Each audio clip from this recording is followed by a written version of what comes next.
let's get something straight, Playboy. The first chapter of this book ain't exactly like the rest. Here, we chillin' with the narrator who sounds a lot like Kurt Vonnegut. This fool been trying to write about living through the bombing of Dresden back in Dub Deuce. But since nothing in war makes a damn bit of sense, the story he gonna tell us is just a big old mind.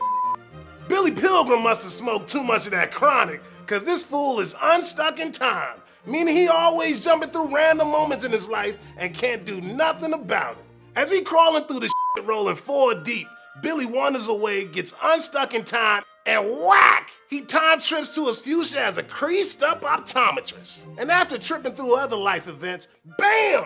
Billy slides on back to the war and gets got by the Germans. Our boy gets his ass tossed on a train when zow! Back to the future, B! And now here comes some motherfucking aliens in a motherfucking flying saucer.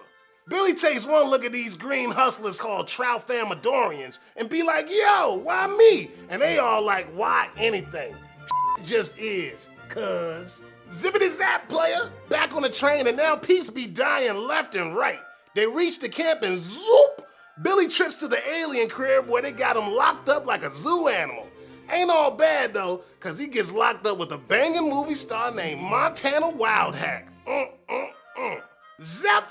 Billy wakes up right before it's lights out. B-Pill gets capped and dies. That it?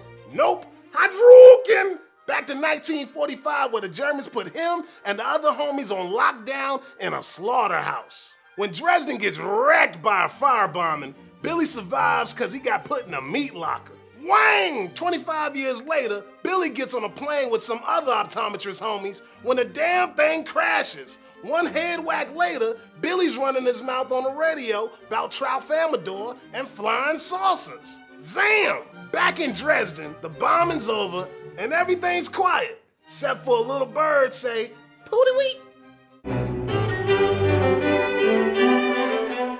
What the hell, man? If you think Pooty-weet don't make a lick of sense, then well done, Playboy. Where'd you get that PhD from, man? All that birds jibber-jabbering is a symbol for how the narrator feels about war. Senseless. Everybody is supposed to be dead, to never say anything or want anything ever again. Everything is supposed to be very quiet after a massacre.